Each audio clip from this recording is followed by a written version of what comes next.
నువ్వు అడగరా. You ask మే. నువ్వే అడిగి మే. నువ్వు అడగరా. సరే ఇద్దరు అడుగు.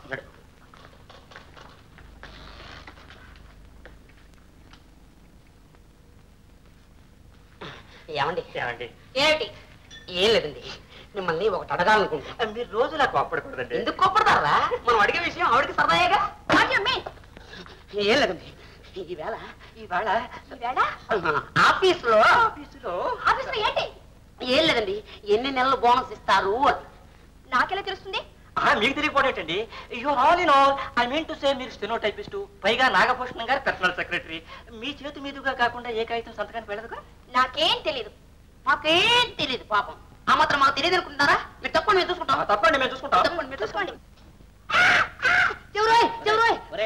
పని పాట లేకుండా ఆఫీసులో బోనస్ బోనస్ అని ఒకటే కూడా ఏమిటని వెళ్ళారా? అదే వదలరా, నీకేరా ఇంజనీర్వి, కావాల్సిన జీతం, అందులో ఈ కంపెనీకి మా మామయ్యకి కాబోయే వారసుడు కదా, నువ్వు అలాగే మాట్లాడుతుందా? అమ్మయ్యా, ఒరే ఆనంద్, ఏమిట్రా అన్యాయం? ప్రభాకర్ ఇంకా వారసుడు కాలేదు, వాడికి నువ్వు బావా కాలేదు. అప్పుడే మీరిద్దరు కలిసి మమ్మల్ని దబాయించేస్తారేమిట్రా? నోరు ముయ్యరా. ఏంటే అసలు నోరు మూయి అంట. సార్ పెద్దబాబు గారు పిలుస్తున్నారు సార్. ఎవరిని? రాజుని మూర్తులేనా? ఒరే బోనస్ పక్షులు. మిమ్మల్ని అందరినీ పిలుస్తున్నారు సార్. అయితే బోనస్ కే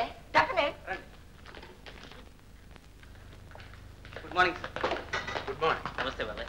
నమస్కారం మాయర్. గుడ్ మార్నింగ్ పెదనాన్న గారు. నమస్కారం. నమస్కారం బాబు గారు, ఏమిటిది? అదే వాళ్ళ బోనస్. మళ్ళీ ఇవన్నీ నాకెందుకు పెడతావు? నువ్వే చెప్పు. కాదు, మీ నోటితో చెప్తేనే బాగుంటుంది.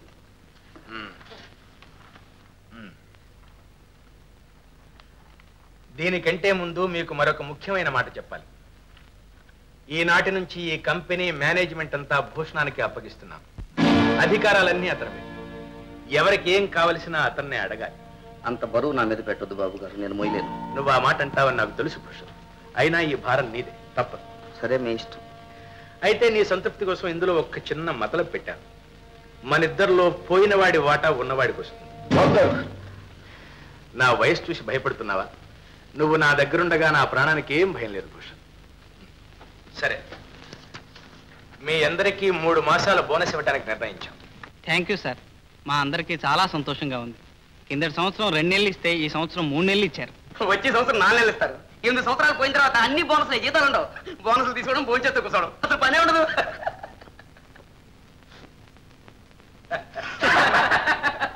సరే, మీరు వెళ్ళి బోనస్లు తీసుకోండి. Thank you మాయర్.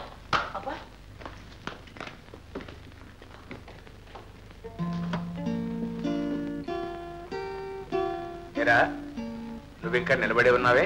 మీతో ఒక ముఖ్య విషయం మాట్లాడాలి. సరళ పెళ్లి విషయమేనా? అమ్మాయిని బిఏ పూర్తి చేయనీరా, ఆనంద్ ఎక్కడికి పోతాడులే. సరళ విషయం కాదు బాబాయ్. మరి మీరు ఇలా చేస్తారనుకోలేదు. ఈ సంవత్సరం అయినా నన్ను మేనేజర్ని చేస్తారనుకున్నాను. అనుకోవడానికి ఏముంది లేరా, అర్హతలు ఉండొద్దు. నాకు అర్హతలకి ఏం తక్కువ? చదువుకున్నాను, మీకు వారసుణ్ణి. రేపు మీరు పోయిన తర్వాత తలగురివి పెట్టేవాడివి, అంతేనా? బ్రతికుండగానే ఆ నాగభూషణం పెడుతున్నాడుగా. ప్రభాకర్, నాగభూషణాన్ని గురించి నీచంగా మాట్లాడొద్దని నీకు ఎన్నిసార్లు చెప్పాను? నేను మీకు ఎన్నోసార్లు చెప్పాను, అయినా నా పరిస్థితి మీకు అర్థం కావడం లేదు. ఈ కంపెనీలో నేనెవరు, నా హోదా ఏమిటి? ఆ నాగభూషణం నేను ఏం చెప్పినా వినడు. పైగా నన్ను అనగదొక్కాలని చూస్తాడు. మిషనరీ కావాలంటే ఇవ్వడు, ఎక్స్పెరిమెంట్ చేస్తానంటే వద్దంటాడు. నన్ను ఫారెన్ పంపించింది ఎందుకేనా? మీ బానిస దగ్గర బానిసగా బ్రతకడానికా? నాగభూషణం బానిస కాదురా, నా పాలిటి భగవంతుడు, నన్ను బ్రతికించినవాడు. అతనే లేకపోతే నేను లేను, నువ్వు లేవు, ఈ కంపెనీ లేదు. ఈ కంపెనీని ఎలా అభివృద్ధి పరచాలో అతనికి తెలుసు, నీకేం తెలుసు? నీ చేతుల్లో పెడితే 4 రోజుల్లో సర్వనాశనం చేస్తాను. ఈ మాటలు ఇక్కడ ఉండడం కాదు, అలా బయటికి వెళ్ళంటే అర్థమవుతుంది. పనివాడ విడుస్తున్నాడు, గాలి కింద పందికొత్తులా ఎన్ని గోతులు తీస్తున్నాడో మీకే తెలుస్తుంది. వాడి మాటలు నమ్మి మీరు మోసపోతున్నారు. చిచ్చి, మా బాబాయ్ పార్ట్నర్ ఒక లోఫరా. నాకే సిగ్గుగా ఉంది. నాగభూషణాన్ని గురించి మరొక్క మాట అన్నావో